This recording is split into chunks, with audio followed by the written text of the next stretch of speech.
Nous sommes à Florence en 1475.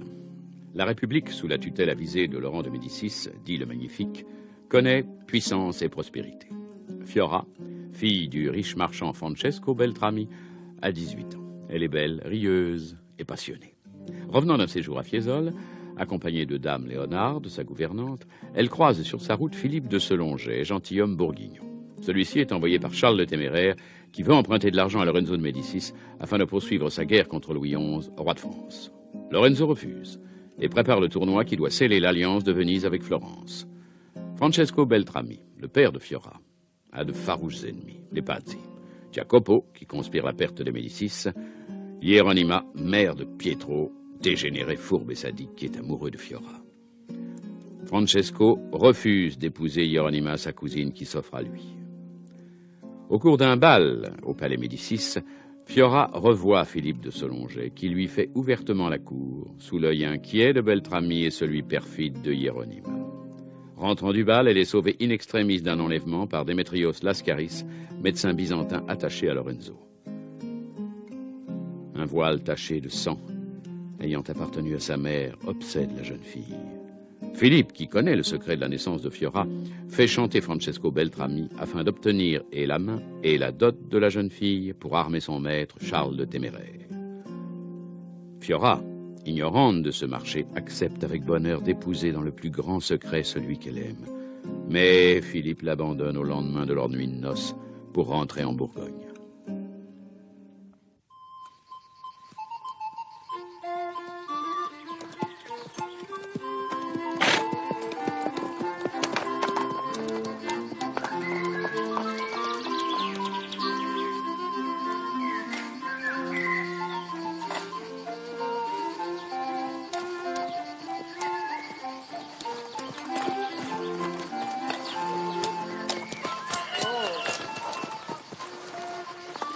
Bien la propriété de Francesco Beltrami? Ah oui, Madonna. Je suis sa cousine, Hieronima Pazzi. Moi, je vous avais reconnu. Tiens, tu m'as déjà vu? Oui. Dans la suite du seigneur Lorenzo, quand il a fêté l'ambassadeur de Venise, je étais la plus belle. Oh, voyez-vous ça? Mais il y avait 50 femmes plus jeunes et plus belles que moi dans ce cortège. Plus jeunes peut-être, mais plus belles, non. Oh. Comment t'appelles-tu? Marino. Marino. Je viens de faire une promenade à Fonte Lucente. Je meurs de soif. Tu ne m'offrirais pas un grand verre d'eau fraîche? On va vous apporter ça tout de suite. Giliola, apporte de l'eau fraîche à mon Hieronima. Cette selle est tellement inconfortable. J'y tiens plus. Tu me laisseras bien profiter de l'ombre de ta maison, tout de même. Volontiers. Je n'osais pas vous le proposer. Aide-moi à descendre. Viens sur ce cheval, toi. Oh, oh, oh. Tu t'es pas fait mal, au moins. Oh, non, c'est fort.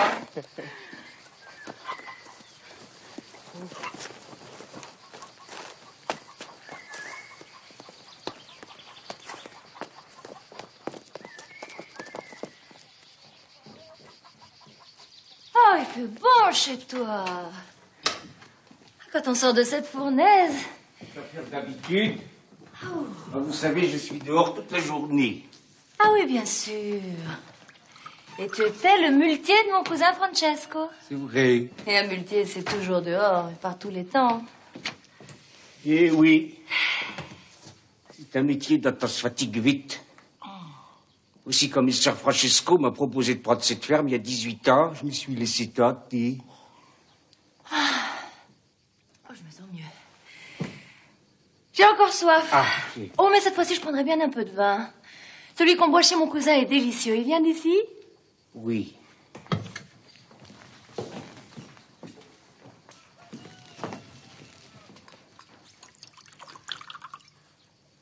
Vous permettez que je boive en votre compagnie?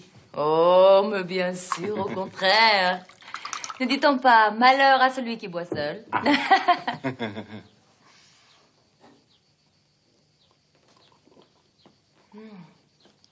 Oh, c'est bien celui de mon cousin. Oh, quelle merveille.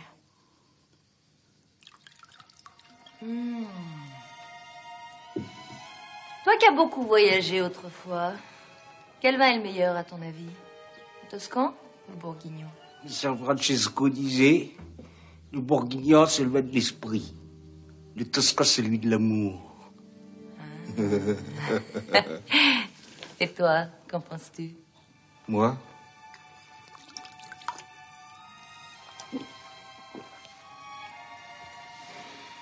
L'amour dans les deux cas. De toute façon, j'y passe toujours.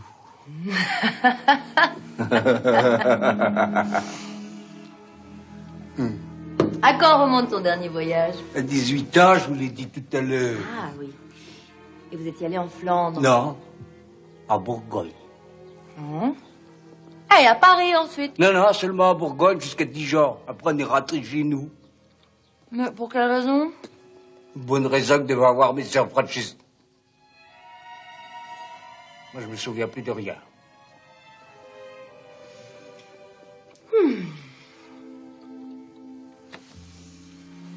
Bien. Oh. Plus sur mes jambes, on dirait. Waouh. Oh, bien que j'y arrive toute seule. Mais qu'est-ce que c'est que ça? J'allais prendre mon bain jusqu'à où vous êtes arrivé. Oh mon Dieu, ça me fait envie. Non, je peux pas résister. Vite, aide-moi à me déshabiller. Oh, madame. Non, mais vite, gros niais. Ces choses-là ne sont vraiment agréables que si on les fait dès que l'envie vous en prend.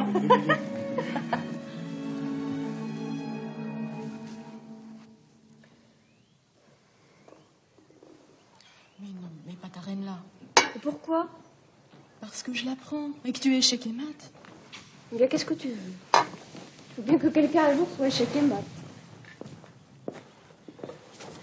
Léonard, quand mon père rentrera-t-il de Venise?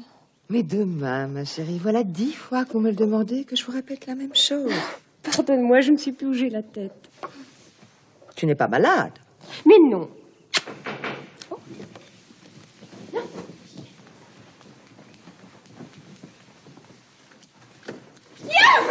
Ma chérie. Oh, quelle mine! Tu n'es pas malade, au moins? Ah non, toi aussi. Oh, il paraît que ça n'est pas une question à poser, mademoiselle Chiara. Léonard, tu es insupportable. Va-t'en, je ne veux plus te voir. Et toi? Mais qu'est-ce que j'ai fait? Va-t'en. Viens, Catoun. Il semble que nous soyons indésirables. Pour le moment. Nous en reparlerons quand on viendra pleurnicher dans notre giron en quête de réconfort. Que se passe-t-il, Fioramilla? Je ne t'entends plus ni rire ni chanter. C'est à peine si tu parles. Mais ce n'est rien. C'est un mauvais moment, Chiara, rien de plus. Quand mon père est auprès de moi, je retrouve un peu de courage et d'entrain.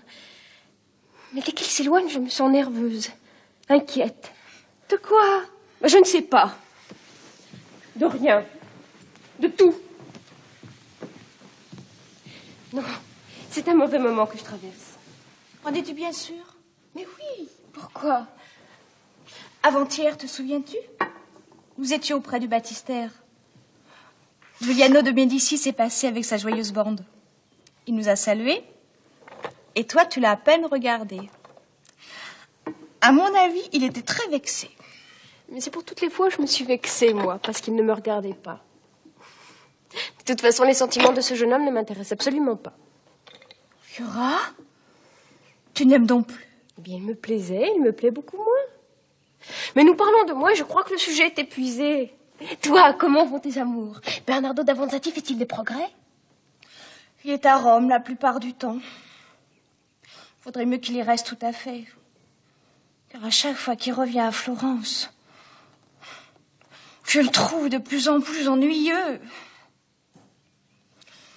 Oh, Fiora,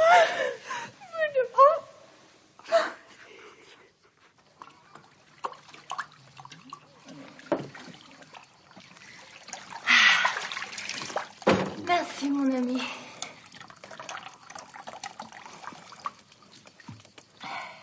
Qu'on est bien chez toi. Et avec un hôte aussi prévenant. C'est pas tous les jours que j'ai une personne de votre qualité dans mon cuveau. D'habitude, tu te contentes de la petite Gigliola. Pour un homme qui craint la jeunesse, je trouve que tu ne les prends pas très vieilles. C'est avec elle que tu comptes te prendre ton bain, n'est-ce pas? Oui. Ben, viens donc le prendre avec moi. Quoi? Viens vite, qu'est-ce que tu attends?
Ça te va, monseigneur?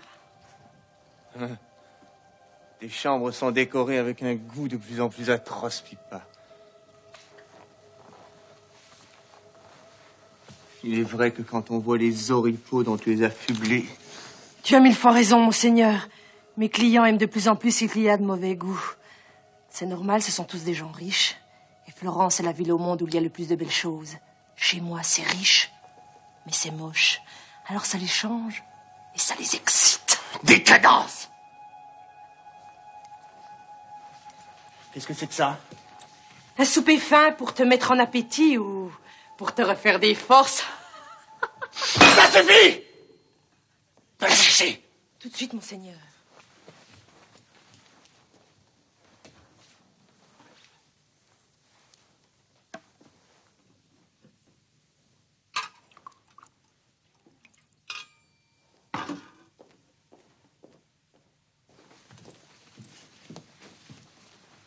C'est une fille de Provence que les Barbaresques ont enlevée près de Marseille, que j'ai pu racheter à un Génois. Elle s'appelle... Je connais son nom. D'accord. Allez, va-t'en! Sans hésiter, amusez-vous bien.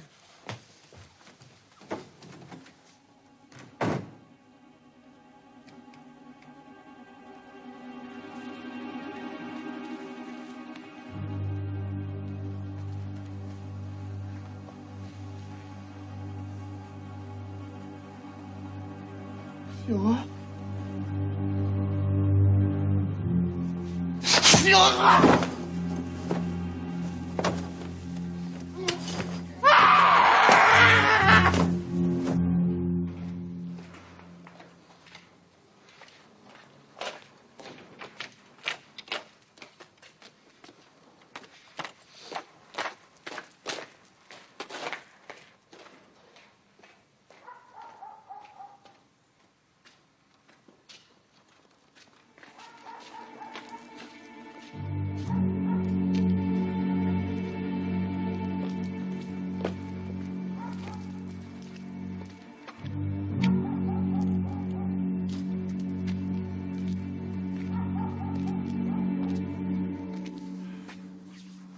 Tiens, tiens.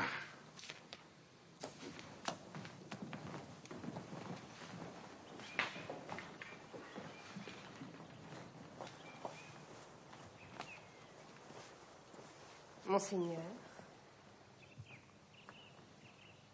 J'ai cru entendre une voix qui vous appelait, Dame Léonard. Une voix, monseigneur? Oui.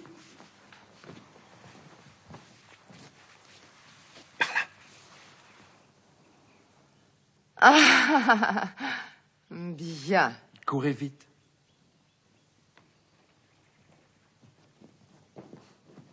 Décidément, elle veille sur toi comme un avare sur son trésor. Elle est tout pour moi. Et elle a très peur qu'on me fasse du mal.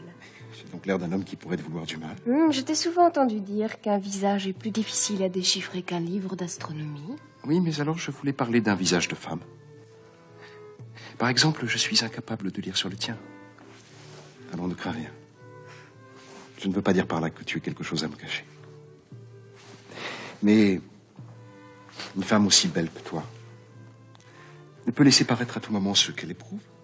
Mais la moitié des hommes penserait qu'elle les aime, l'autre qu'il lui répugne, et les conséquences seraient catastrophiques dans un cas comme dans l'autre. Francesco est-il rentré de Venise? Non. Une lettre de lui nous annonce son retour dans une semaine seulement. Je voulais lui présenter mes excuses. Tu lui diras qu'elle l'attend à la seigneurie. Quel tort lui as-tu donc causé? Aucun. Sinon que je l'ai soupçonné de me trahir et que ce soupçon était indigne de moi. Mais à quel propos? À propos de ce bourguignon. Les visites du comte de Selongé à ton père m'avaient donné à penser. Mais 2 mois se sont écoulés. L'enquête est close, Francesco n'a pas prêté d'argent à cet homme.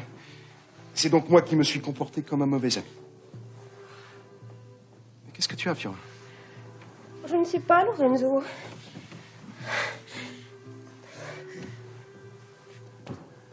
Fiora! Dame Léonard!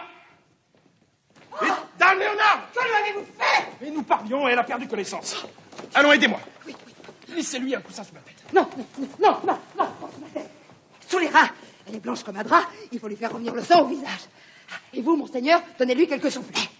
Mais enfin, Dame Léonard, je n'ai jamais souffleté de femme. Mais puisque c'est pour son bien. Et toi, Catoun, avec moi dans les mains. Allez, monseigneur, souffletez. Fiora, plus fort, monseigneur, plus fort. Fiora.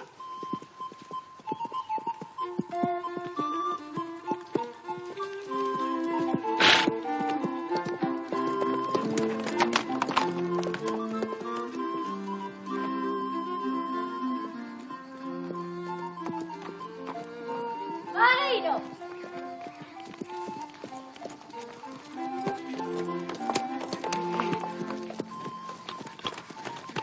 Giuseppe, il cheval.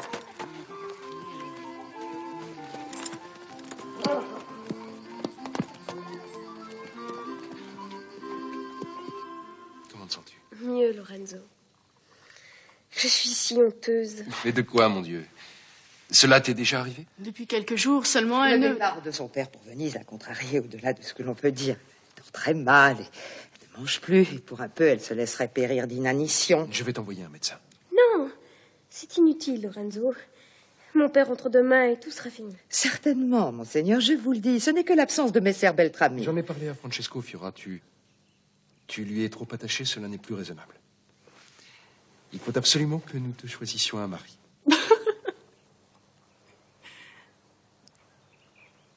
Madonna, je voudrais que tu restes ici jour et nuit. Je te rendrai plus heureuse que tous tes beaux seigneurs de Florence. Ah, écoutez-moi un peu le vantard. Tu te crois donc toujours en Bourgogne, avec ta réputation d'Italien. Mais dis-moi, mon cousin Francesco, il avait aussi une femme dans chaque ville, là-bas, lui aussi. Lui, c'était un Italien un peu ordinaire. Un vrai bonnet de nuit. Mais il avait au moins une femme. Cette femme, cette noble dame bourguignonne, la mère de Fiora, qui est morte en couche. Mais elle n'a jamais existé.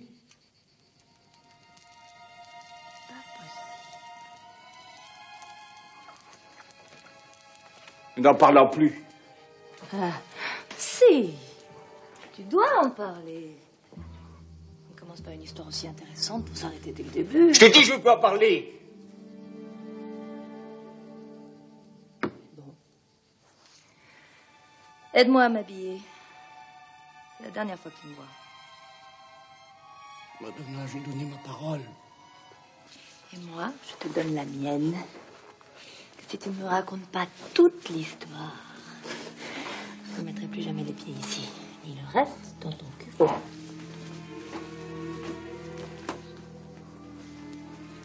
Aide-moi à m'habiller. Veux-tu que j'appelle la servante? Et pourquoi tu tiens tellement à connaître cette histoire? Parce que je suis curieuse, comme toutes les Florentines. Donc, Fiora est bien la fille de Francesco? Non. Voilà un commencement. C'est bien, Marino. Très bien. La suite, s'il te plaît.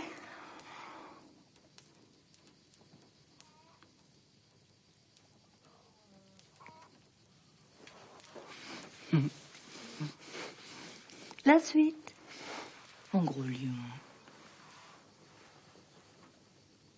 Bon. C'était il y a 18 ans, en plein hiver.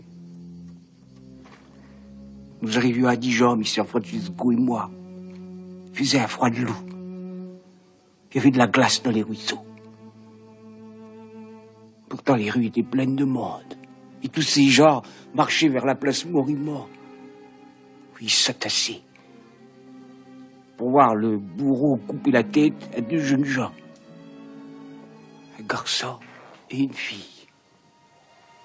Un garçon beau comme une femme. La femme aussi belle que lui.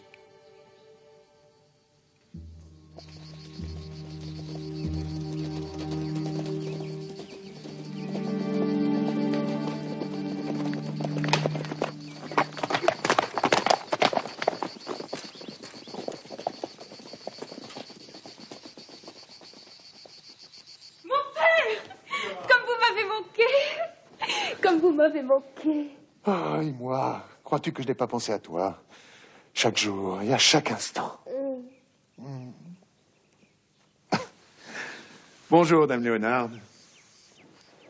La maison n'a pas trop souffert de mon absence. Nous avons tâché de la maintenir en ordre, monsieur. Mais rien ne vaut l'œil du maître. Alors, quelle nouvelle? Monseigneur Lorenzo souhaite vous voir dès votre retour. Je comptais bien lui rendre visite aussitôt. Il me semble que tu t'es fardé un peu plus que d'habitude. Ce n'est pas un reproche que je te fais. Je sais bien que tu n'as pas besoin de tous ces artifices pour plaire. Mais tu changes, Fiora. Nous changeons tous, monsieur. Chacun a sa manière, Dame Léonard. Mais celle de Fiora est la meilleure. C'est une rose qui s'épanouit.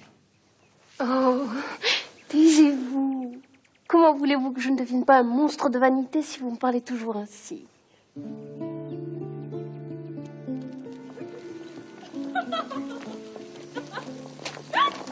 Fiora! Mon Dieu, il y a des mois que je ne vous ai pas vu. Où étiez-vous donc? Là où vous n'étiez pas. Apparemment, Luca Tonabuoni. On m'avait dit que vous étiez entré au couvent, pour chagrin d'amour. Vous avez été assez naïf pour croire à ces balivernes. Oh, Luca. Luca, mais quand vous déciderez-vous à devenir un homme digne de ce nom? Fiora. Nous allons cueillir des violettes à San Miniato pour les offrir à la Madone. Vous voulez nous accompagner? Si je m'agenouillais en certaines compagnies pour prier, je suis sûr que ma foi déplacerait la colline de San Miniato. Fiora, pour l'amour du ciel, quand permettrez-vous que j'envoie mon père parler au vôtre? S'il vous plaît, Luca. Fiançons-nous au moins. Ensuite, j'attendrai tout le temps qui vous plaira. Si vous ajoutez encore un mot, je vous quitte et vous ne me reverrez plus jamais. Bien, j'en conclus que vous ne m'aimez pas, pour l'instant. Cela viendra plus tard, peut-être. Je saurai patienter. Ma jolie cousine. Quel bonheur de vous rencontrer. Laissez-moi vous regarder. Seigneur, vous êtes encore plus belle que d'habitude. Merci, cousine. Vous-même êtes resplendissante. Moi? Mon Dieu, je fais ce que je peux, mais auprès de vous.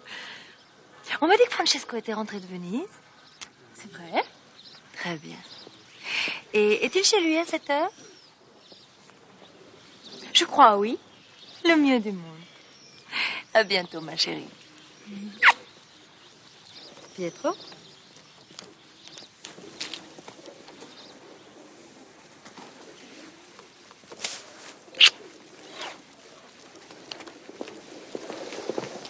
Peste.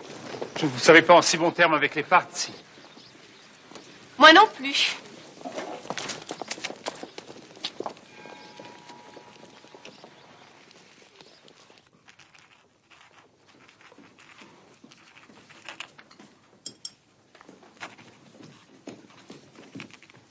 Monsieur Francesco, il y a là votre cousine Hieronima qui désire vous parler. Elle semble d'humeur charmante. En ce cas...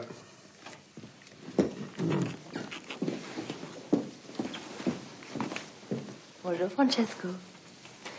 As-tu fait bon voyage? Venise est si belle qu'il n'est jamais facile de la quitter, même pour rentrer à Florence. Et même pour retrouver la plus pure merveille de Florence.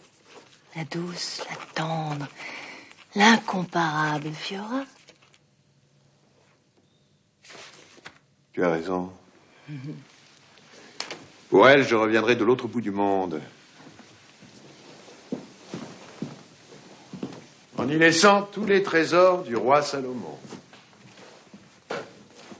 Es-tu bien certain de faire le bonheur de ta fille en lui montrant un pareil attachement? Je n'aime pas cette question, Hieronima. Ah, tu vois, tu t'emportes. Mais je suis ta cousine, Francesco. Ta cousine qui t'aime, qui n'a devant les yeux que ton bonheur et celui de ta fille. Monseigneur Lorenzo partage mon avis. Quoi? Il l'a dit à mon beau-père qui me l'a répété. Que lui a-t-il dit? Mais qu'il est temps de trouver un mari pour Fiora. Oh, quelle merveille!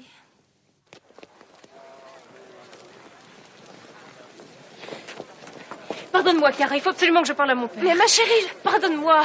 Pardonnez-moi tous. Viens, Catoun. Alors, Lucas, allons-nous ensemble Miniato, oui ou non? Allons-y, Cara. Allons-y. Réfléchis bien, Francesco. De ta réponse dépend le bonheur de Fiora. Et le tien. Et peut-être plus que votre bonheur. Je ne veux aucun mal à ton fils, Hieronima, je te le jure.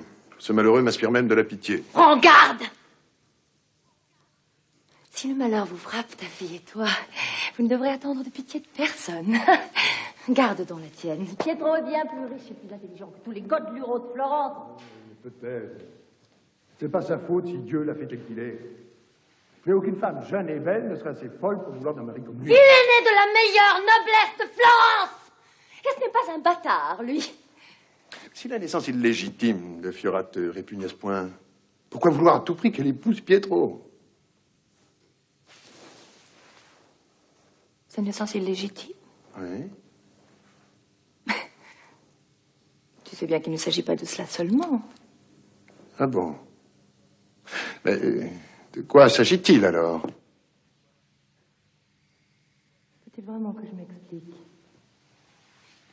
À présent, c'est indispensable. Comme tu voudras. Hey, Francesco. Fiora n'est pas ta fille. Fiora est la fille de Jean et Marie de Brévaille, condamnée par la justice bourguignonne et exécutée, place du Mont-Raymond à Dijon, en 1457. Il y a des preuves de ce que tu avances, bien sûr. Bon, j'ai un témoin. Et si un seul ne suffit pas, Lorenzo peut toujours envoyer à Dijon pour interroger le comte de Selonget. Tu as bien compris cette fois. Vois-tu, en offrant à Fiora d'épouser Pietro, je suis très bonne. Il est vrai qu'il est très épris d'elle. Ils auront sûrement ensemble de beaux enfants. Jamais. Jamais Fiora n'épousera ton fils. Jamais. C'est ta réponse? Oui, c'est ma réponse. Bien. Dès demain, Lorenzo saura que tu as ramené de Bourgogne, voici 18 ans, une enfant du diable, une sorcière, qu'on aurait dû jeter aux flammes dès sa naissance et que ta perversité a sauvée. Je sais qui est ton témoin. C'est Marino, mon ancien muletier, n'est-ce pas? Peu importe. Je devine Comment tu as obtenu de lui qu'il renie la parole qu'il m'avait donnée? Il ne sera pas bien difficile de le lui faire avouer, je m'en charge.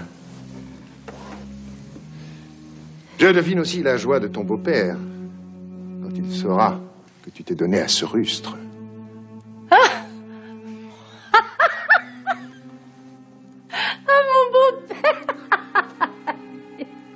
Mais si c'est le prix à payer pour mettre la main sur ta fortune, je peux bien coucher avec tous les muletiers de la chrétienté. Non, Francesco. Un bon mariage vaut mieux qu'une condamnation à la mort.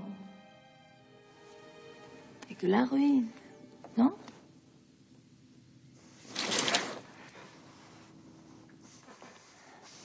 Va-t'en! Oh, je vais partir. J'admets que j'ai porté un coup à ton orgueil et qu'il te faut bien une grande nuit pour méditer et prendre ta décision. Je serai ici demain à la même heure. Au revoir, Francesco.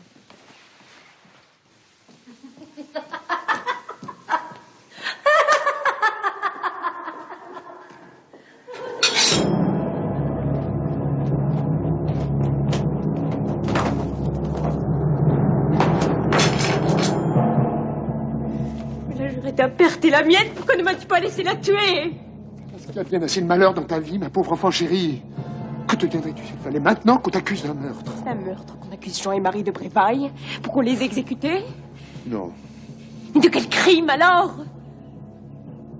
Mais pour eux, ils n'avaient commis aucun crime.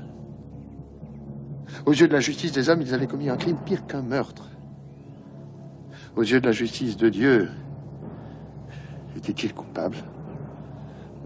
Ou avaient-ils été soumis seulement à une tentation au-dessus de leur force? Mais qu'avaient-ils donc fait?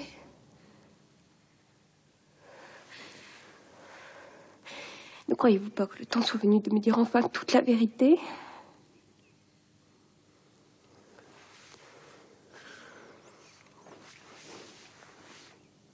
Sans doute, oui.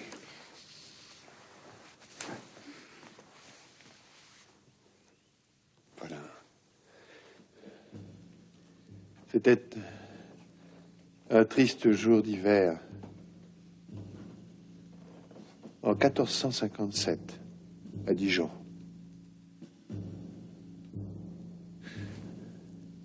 J'étais entré dans la ville au moment du supplice de Jean et de Marie sur la place du Morimont.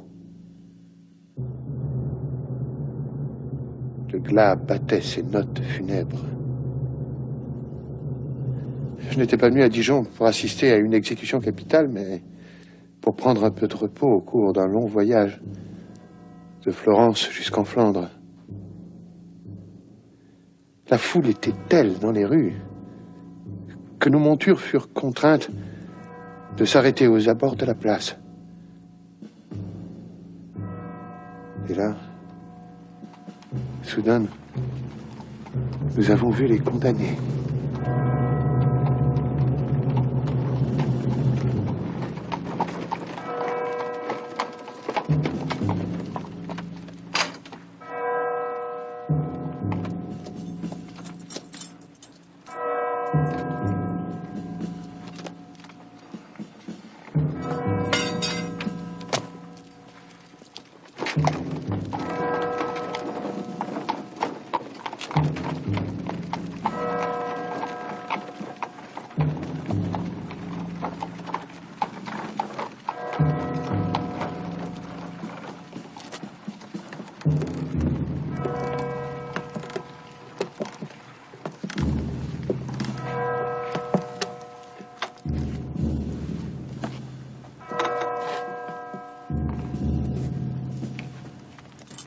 Oh, Dieu, comme il change jeune. Seigneur, comme elle est belle.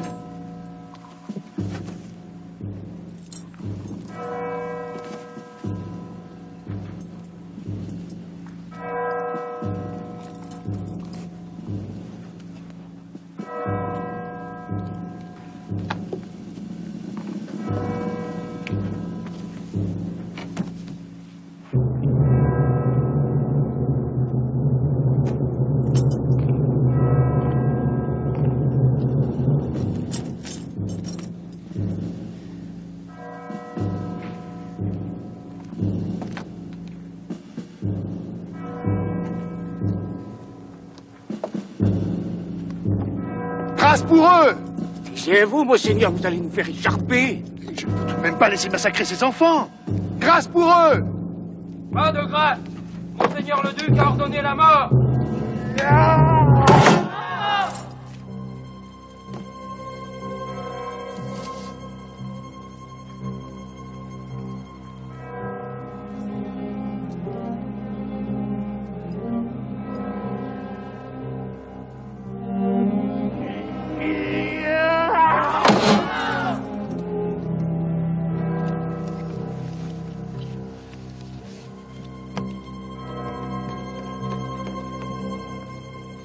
Eh bien, maître Signeur, les vêtements des condamnés appartiennent au bourreau. Qu'entendez-vous pour les dépouiller? Respect à la mort, messire Regnault. Votre vengeance n'est-elle pas accomplie? La sentence est formelle. Ces deux monstres seront jetés nus à la fosse.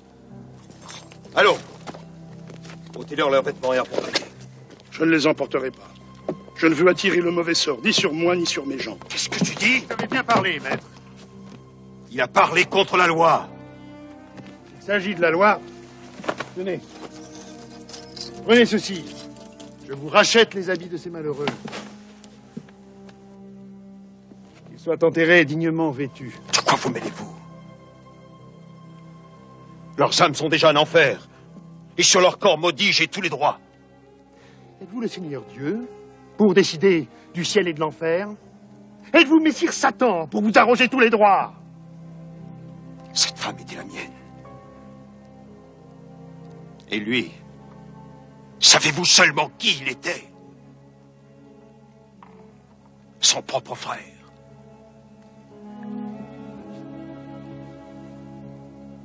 Oui. J'ai été trompé par une sorcière et un démon. Cela vous suffit-il?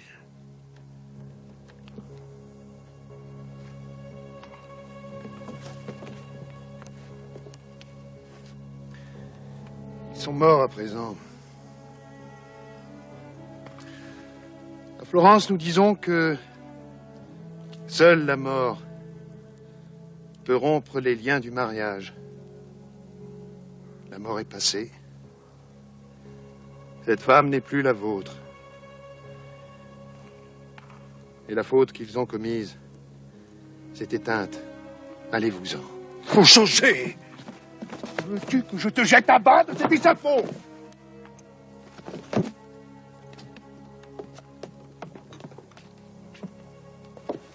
Je vais parler de toi au prévôt, l'étranger. Et si riche sois-tu et quoi que tu fasses, ces deux charognes iront pourrir avec les lépreux et les pestiférés.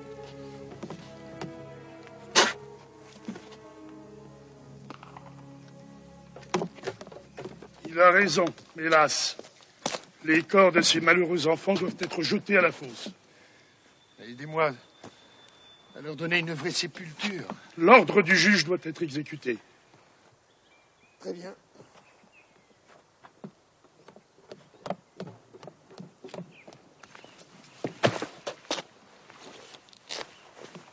Maître, je veux tout de même les accompagner jusqu'au bout. Je les ai suivis jusqu'à l'horrible trou qui s'est refermé sur ce qui restait de deux jeunes êtres, victimes de la plus atroce destinée.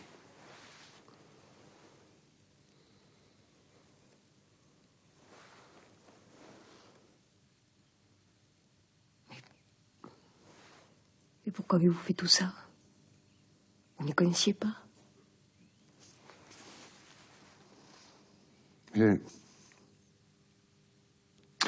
Parce qu'il m'avait suffi d'un regard pour aimer Marie de Prévailles. Jamais je n'avais aimé une femme comme je l'ai aimée. Et jamais je n'en aimerai d'autre jusqu'à ma mort.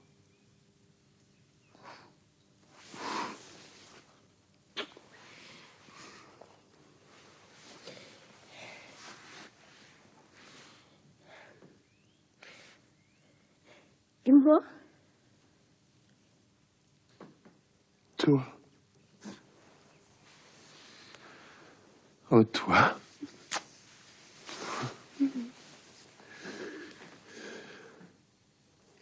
Toi, J'ai appris ton existence par le saint prêtre qui a assisté Jean et Marie jusqu'à leur dernier instant. Leur père, Pierre de Brévaille, soupçonnait peut-être leur passion contre nature.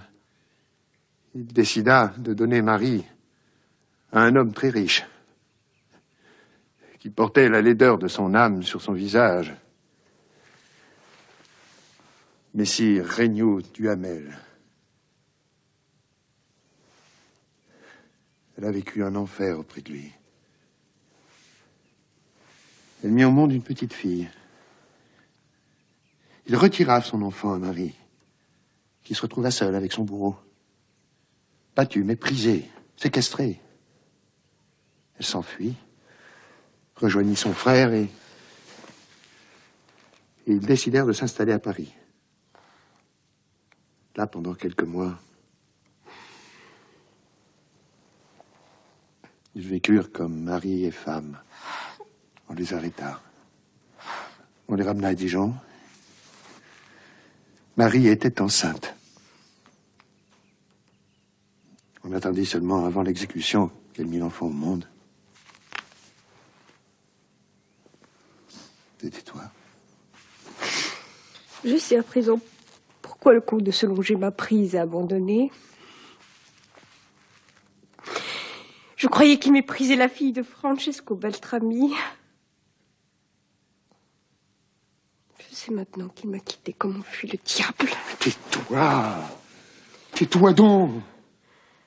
Le Bourguignon m'a mis le même marché entre les mains que Hieronyma. Ou bien je me soumettais à sa volonté, ou bien il faisait éclater publiquement le scandale de ta naissance. Vous étiez perdu. Et tu étais perdu, cela seul a compté à mes yeux. Je te le jure. Je vous crois. Personne n'a donc intercédé pour mes malheureux parents. Seul leur père, Pierre de Brévaille, aurait pu demander le pardon du duc Philippe ou de son fils Charles, dont Jean avait été l'écuyer. Mais le bonhomme se jugeait déshonoré.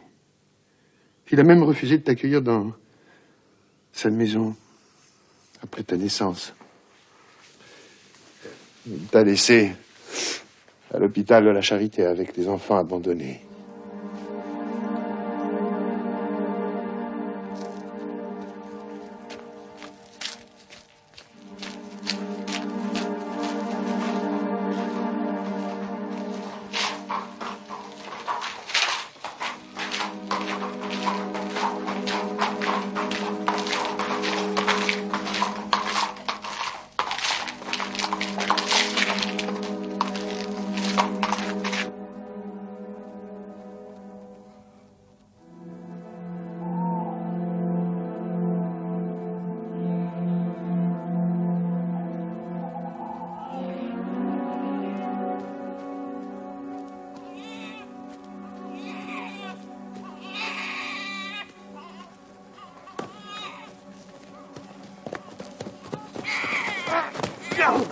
Démon, tu mériterais. Sale enfant, sale étranger. Je te ferai châtier comme tu le mérites.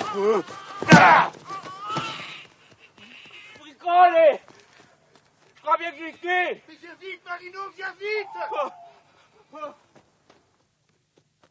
Je t'ai emmené avec moi. Et 18 ans après, voilà où nous en sommes. Jamais je n'aurai d'autre père que vous. Et toute ma vie, je serai fière de le proclamer. Oh, ma chérie.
faites-vous ici? Quoi? N'est-il pas permis à un vieil homme de venir saluer une dernière fois celui qui le précède dans la tombe? Vous venez saluer un homme que vous haïssiez? Je n'aimais pas ton père, c'est vrai. Mais je n'ai jamais eu de haine contre lui. J'admirais son intelligence et son habileté à traiter les affaires. Vous étiez jaloux de sa fortune et de l'amitié que lui montrait Monseigneur Lorenzo. Tu es encore bien jeune pour mettre le mot qu'il faut sur les passions des hommes. Francesco était l'un de ceux qui représentent la force et l'honneur de Florence. Laisse-moi m'attrister d'avoir perdu un adversaire que j'estimais. Moi, c'est d'hypocrisie! Sa mort vous cause de la joie, non de la tristesse. C'est votre victoire que vous venez saluer.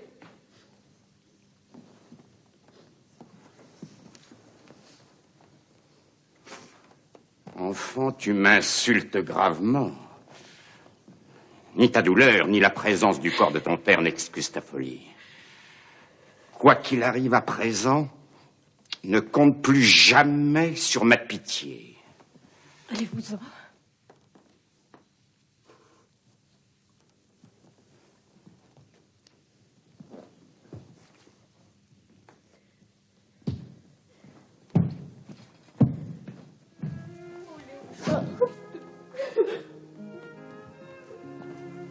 Permettez. Il faut que je te parle.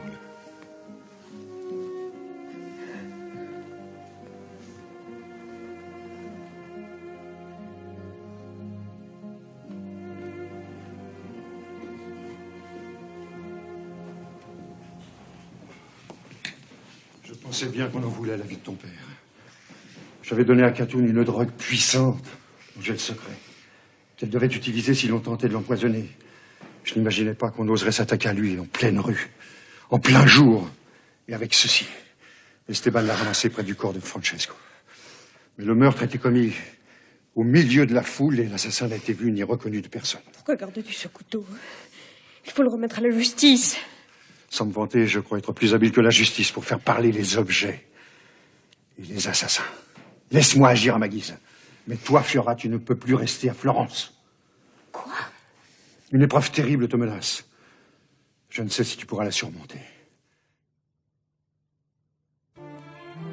Lorenzo pourra-t-il protéger Fiora lorsque le destin la frappe si cruellement? Le moine inquisiteur Ignacio Ortega va-t-il livrer Fiora aux flammes de l'Inquisition? Démétrios démasquera-t-il l'assassin de Beltrami? Quelle étrange raison pousse Fiora à se retirer dans un couvent? Vous le saurez en regardant le prochain épisode de La Florentine.